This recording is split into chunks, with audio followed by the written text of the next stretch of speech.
આજે તો અમે પહોંચી ગયા હતા અમરેલી શોરૂમમાં. પછી આપણને ત્યાં મળી ગયા લખનભાઈ, પિયુષભાઈ અને ધરીતભાઈ.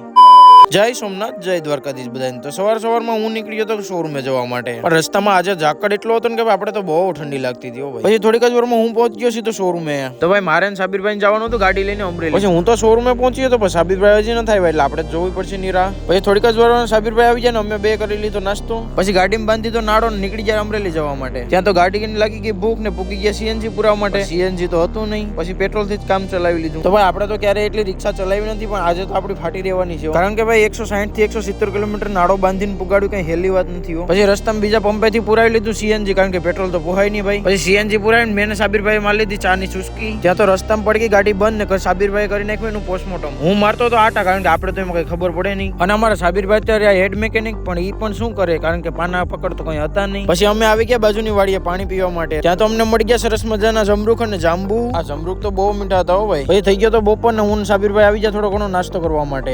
અને ગરમી એટલી થતી હતી ને કે આપણે ઠંડુ પણ પીવું પડ્યું. ગાડી તો બંધ પડેલી હતી, પણ હું ને સાબિરભાઈ તો મજા જ લેતા હતા, કારણ કે ભાઈ ગમે એવું આપણે ગુજરાતી તો મજા જ લઈ. પછી હું સાબિરભાઈ જોતા હતા ગાડીમાં બેઠા બેઠા મોબાઈલ, કારણ કે ભાઈ પાના પકડ વગર ના તો અમે કઈ કરી શકવાના નથી. અને અહીંયાથી અમારો શોરૂમ છે 60 થી 70 કિલોમીટર જેટલો. પછી તો કલાક દોઢ કલાક રાહ જોઈ. ત્યાં તો વિપુલભાઈ આવી ગયા હતા પાના પકડ લઈને. પછી વિપુલભાઈ તો અમને પાના પકડ દઈને નીકળી ગયા શોરૂમ તરફ જવા માટે. હવે તો ખબર નહીં આ ગાડી થઈ જાય કે નહીં થાય. પછી તો ભાઈ જાજી બધી મહેનત કરીને સાબિરભાઈ ગાડીની કરી દીધી હતી ચાલુ. પછી તો ભાઈ હું તો બહુ ખુશ થઈ ગયો, કારણ કે ભાઈ મને તો બહુ મજા આવી ગઈ, કારણ કે માન ગાડી ચાલુ થઈ હો ભાઈ. પછી અમે બાંધી લીધા પાછા ગાડીમાં નાડા. તો ભાઈ અહીંથી વેરાવળ જાઉં કે અમરેલી જાઉં કઈ હુજતું જ નથી, કારણ કે બે થાય છે સરખું. પછી અમે બે થઈને એક ફેસલો લઈ લીધો કે ક્યાં જવું. તો ભાઈ શું ફેસલો લીધો ને પાર્ટ 2 માં આવશે, એટલે પાર્ટ 2 માટે ફોલો કરી લેજો.